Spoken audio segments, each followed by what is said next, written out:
সারা দেশ জুড়ে যখন পাপাচারের চাষ, আরবের বণিকেরা তখন চলাতলুর তরাজ। দিন দিন মাস মাস 4 বছর চলে, আরবের লোকেরা যায় আল্লাহকে ভুলে। মাঝে মাঝে যায় সবে আল্লাহর ঘরে, তবুও ভুলে যায় রবে শরাব পান করে। মানুষের বানানো নীতি পালন করে যায় তাদের মূর্খতা স্বদেশ ছেয়ে। হানাহানি রাহাজানি চলে দেশ জুড়ে, সেই রেশ চলতে থাকে পুরো বংশ ধরে। হিংসা বিদ্বেষ করত সবে একে অপরের সাথে, নিজেকে ভাবত বড় আল্লাহর থেকে। অহংকার ছেয়ে ছিল তাদের চোখে মুখে, মুনাফিকের লক্ষণ ছিল অন্তরের অতলে। পুত্রের ঘরে পুত্র হোক ধারণাই ছিল মূর্খদের, রবের আশায় কন্যা এলে হত্যা করত তাদের। দুহিতাকে করত তারা অপজ্ঞারী ছেলে, ত্রিভুবনে আসত তারা হীনমান্যতার ছলে। এইভাবেই চলতে থাকে শত বছর ধরে, হঠাৎ করে জ্বলে ওঠে আরবেরই বুকে। এমন সময় আরবের দুলাল মা আমিনার ঘরে, আন্ধার কুটিরের মাঝে চকচক করে। পূর্ণিমার চাঁদ যেমন আলোকিত করে, তার চেয়েও আলো দেয় মুহাম্মাদের ঘরে। কিছুদিন মা আমিনার কোলে থাকার ফলে ধাত্রী হালিমা খবর পেয়ে আসে তাদের কাছে।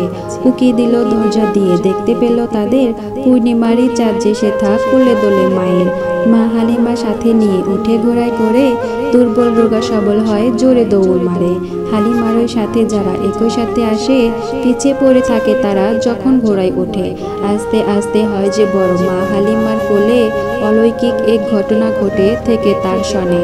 হঠাৎ এক দূত এসে পড়ে আঘাত বুকে, বাস্তবিকতা দেখে হালিমা অস্থির হয়ে পড়ে।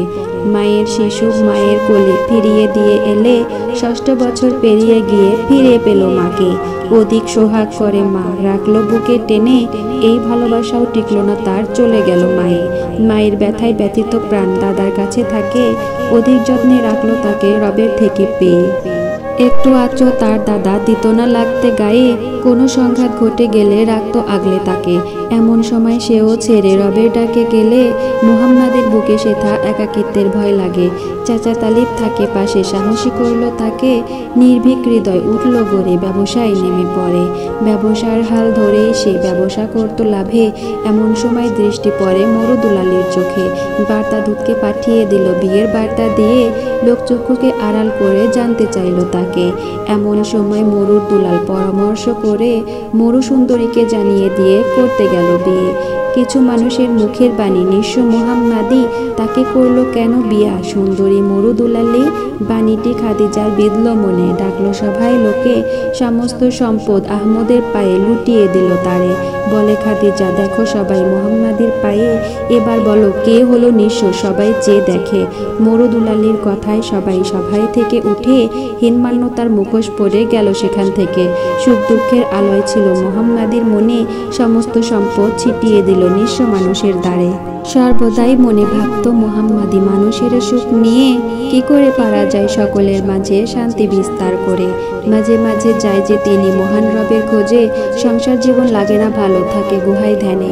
এমন সময় জিব্রাইল ফেরেশতা পড়তে তাকে বলে, পড়তে না পারার ফলে সজোরে চাপ মারে।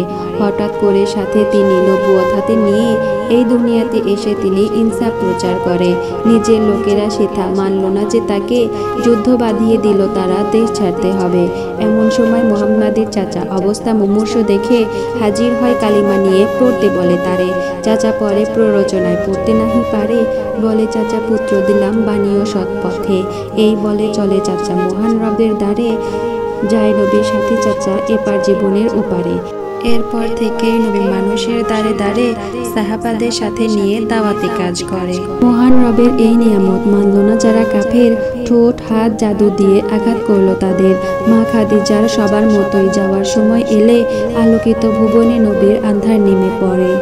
থাকলো না যে দুনিয়াতে তার আপন কেহ বলে, চলে গেল এই নারীও সবার মতো ছেড়ে।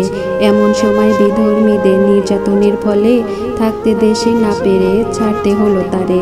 ছেড়ে যাওয়ার পথে নবী বারবার তাকায় দেশে, মদিনার মানুষেরা তারে যত্ন করে রাখে। মহান রবের আগত বাণী শোনায় লোকের মাঝে, লোকেরা তার বাণী মেনে প্রদান করল তারে। এরই মাঝে মুনাফিকিরা যুদ্ধ দিল বেঁধে, শত শত যুদ্ধ করে ফিরে পেল দেশে। নিজের দেশে পরের দেশে ইনসাফ প্রচার করে মূর্খ দেশকে নিয়ে এলো পূর্বের পরিচয়ে। জীবনে তার শেষ ভাষণটি এখনো মনে পড়ে, শক্ত করে আগলে রেখো মহাগ্রন্থ দুটিরে।